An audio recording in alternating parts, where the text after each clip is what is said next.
Good day, ma'am. So this is the report of Group 14 CE1 Professionalization and Qualification Upgrading Program.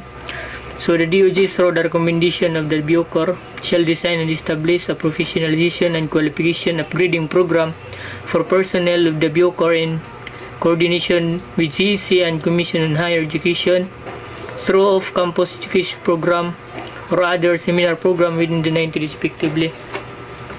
So, ang DOJ, through the recommendation of BioCor Coordinating Civil Service Commission or CHED, through campus educational program within the 90 days, no, para expert sila ang knowledge sa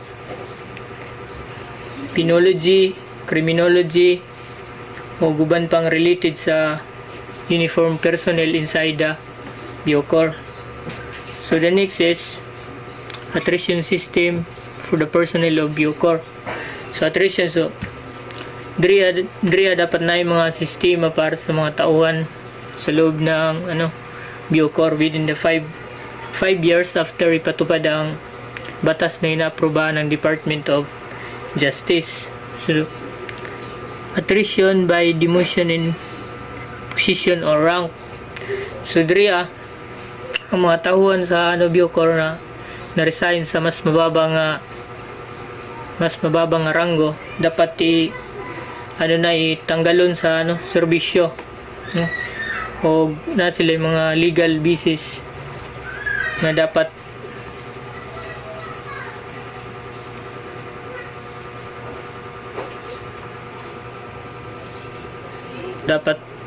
tanggalon o retiro sa serbisyo or ilang posisyon. So the next is attrition by non-demotion. Attrition by, so kung kinsang mga tauhan sa BioCor nga wala na promote sila ang position within the 10 years, so dapat iwalay o retiro sa serbisyo maliban lang sa nasa ikatlong antas ng posisyon. The next, attrition by means other. So diriya sino mang tauhan ng BioCor hindi bababa sa 5 years ang ilang active service ay dapat iwalay sa serbisyo based sa ilang mga kadahilanan. So na sila 4 factors nga dahilan.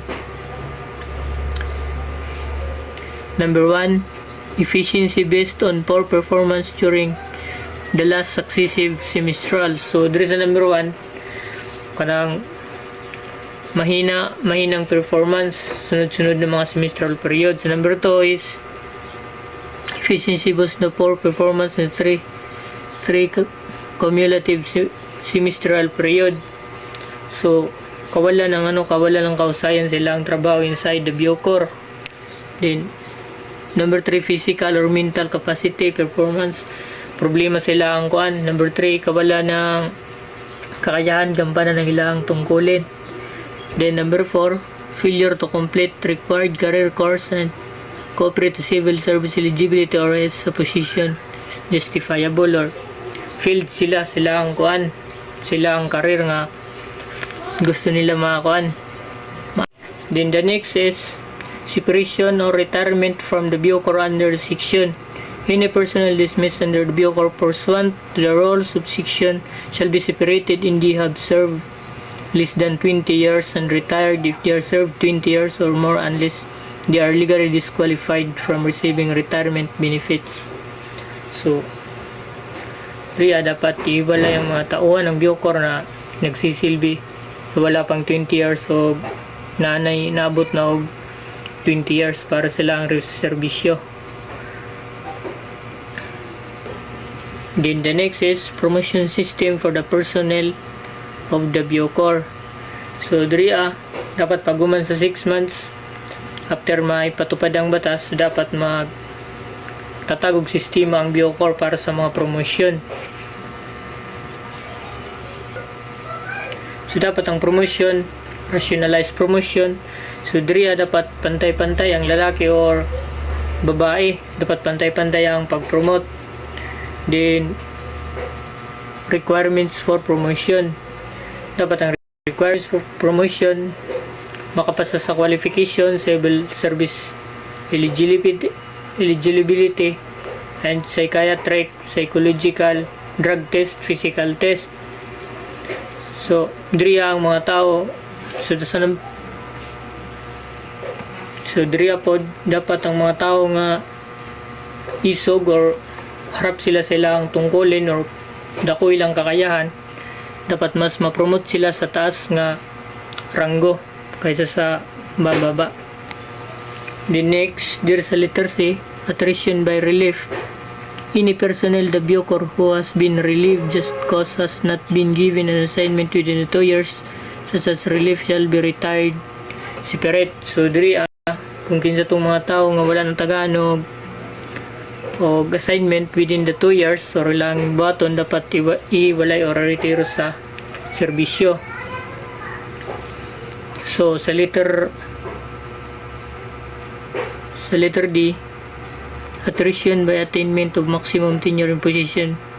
The maximum tenure of Bucor personnel holding key position should be prescribed as a fellow. Kasi sa letter B, sa letter D, at mao niyang mga pinakamataas nga panunungkulan or responsibility sa mga tauhan inside the Bucor. Ang pangunahing posisyon dapat regulated sa mga circular ng Bucor para sa masunod mga dapat buhaton sulod sa jail or Bucor. So mo niyang pinakataas ng mga ranggo. Division Chief 5 years, Director of Directorate 6 years, Colony Superintendent below 5,000 inmates until retirement, Regional Superintendent below 5,000 inmates within 6 years, Regional Superintendent above 5,000 inmates until the requirement. So this is the continuation of Mr. Taning's report about professionalization and qualification program of Bucor. Attrition by other means, any personnel of the Bucor with at least 5 years of accumulated service shall be separated from the service based on any of the following. First is efficiency based on poor performance during the last 2 successive semestral rating period. For example, nag-semestral rating sila sa performance from January to June, then bagsak siya, tas the next semestral rating na po nila from July to December, bagsak na po siya, so not possible na ma-demote siya or matanggal na siya sa trabaho.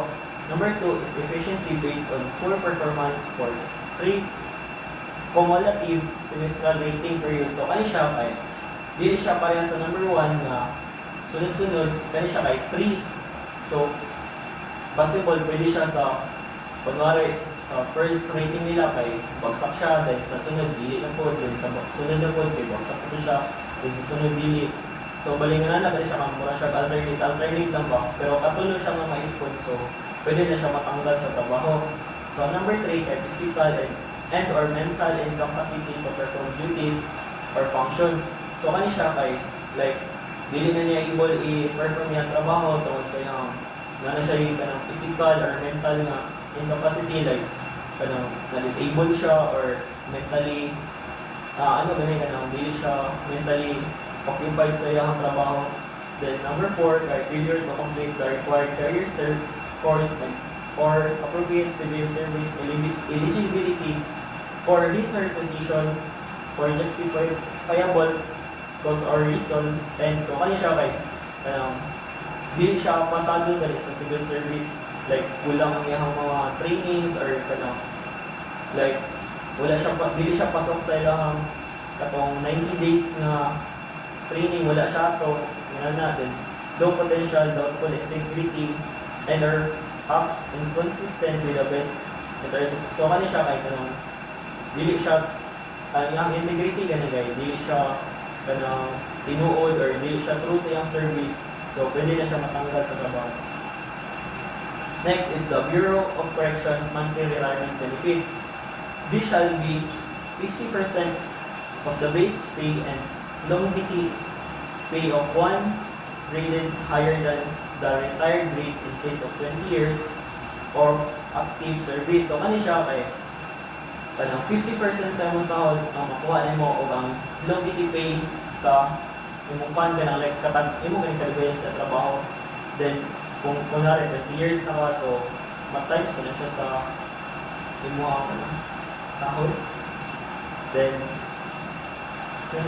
increasing by 2.5% for every year of active service rendered beyond the 20. So kani siya kay kunwari maabot ka 36 years in service, so 90% kay madagdag sa mga sahod ang iyong makuha. Next kay retirements 20 years or more with service with total disability. So kani siya kay kanang dili na gid siya able mo trabaho, like kanang na siya kanang yang tail na paralyzed na dili na siya able mo trabaho. So na siya madawat nga retirement benefits sa Bucor. Pag next is kaning kuan physical disability, kuni siya kay optional na ni siya, like ang personnel kay na siya choice na kuan magstay or mag-retire na lang sa iyang service. Letter D kay retirement by death. So ang kuan kani siya kung Bucor personnel kay nag-serve siya at least 20 years, then makita siya act of heroism dahil sa iyang duty, tapos namatay siya. So katagan siya og mga benefits o ang katong longevity pay para sa iyang sa iyang sa retirement title kay kunwari ang imong rank kay correctional officer 1, so ilan na silang iangat og 1 grade, so mahimo na mag correctional officer 2, pero ano lang ni siya kanang para lang siya sa mga lower rank, dili siya applicable sa mga higher rank. Separations paid personnel who have accumulated less than 20 years of active service and who voluntarily resign or otherwise fail to comply with them. So kani siya kay kato man siyang kuan mga personnel nga wala ni abot og 20 years ang ilang service, tapos nag-voluntary resign sila, nagimon sila mga kuan mga madawat na benefits, pero iagi pa nila sa Bucor o sa board sa Bucor para ma-for approval.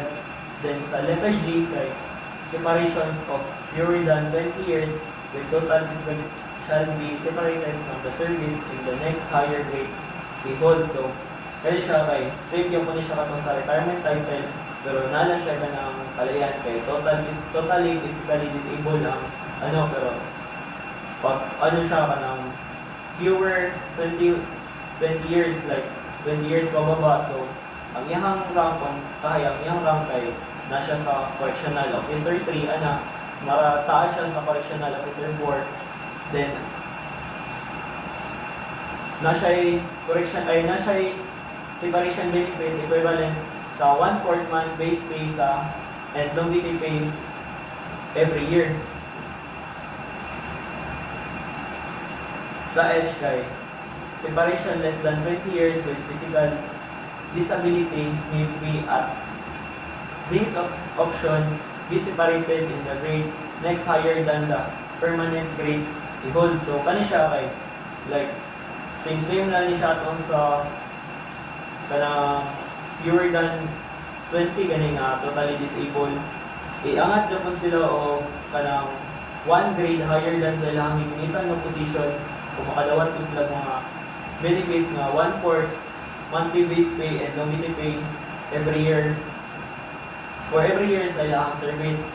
Next is separation of less than 20 years by death, dies in the line of duty or on account of an anyone injury or illness contracted in the line of duty shall be considered separated from the service. So kani siya kay like ang personnel kay na siya mga like na siya illnesses, then dili na siya ka sa ilang duty, so maano siya o katagan siya o separation, then mahatag pa daw mga benefits na para sa ilang.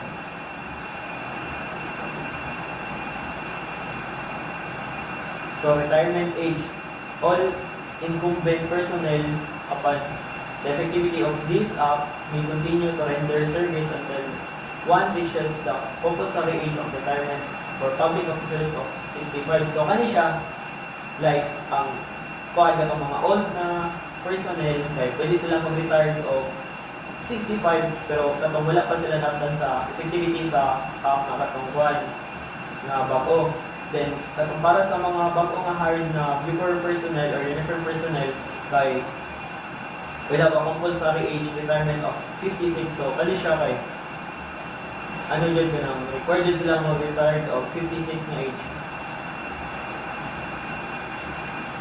So performance evaluation system, so kani siya kay marami siya katong guidelines galing sa Bucor, like para sa mga teachers na sila yung monthly nga kanang evaluation. So same ra po sa Bucor para mano ganay makita nila kung isang need nila improve sa ilang trabaho, sa ilang mga personnel o sa ilang kailangan buhaton para sa mga organizations. So performance evaluation system, ano siya ang mga rank sa sa Bucor. Ang custodial kay mo sila ang nakatopa para sa rehabilitation, yan sa mga inmates sila na magbantay. Then sa reformation kay mo sila itong mga in charge para sa pag-release sa inmates, para sila ang mag-prepare sa inmates para sila ang release. Then retirement benefits, so kaya siya kay upon compulsory retirement, any custodial officer from the rank of correction chief superintendent and below shall be entitled to retirement benefits computed based on one grade higher than position last held. So kani siya kay pag mag-retire sila kay ano din sila naman ang bulit. Mura sila ma-promote pa kay maadan sila o kay ang ilang rank na gigunitan bago sila na-retire kay iangat sila. Then, provide that the retirement pay shall be subject to adjust based on the prevailing scale of the base pay of uniformed personnel and active service. So, kaya siya kay nakaano siya sa sahod sa personnel sa Bucor.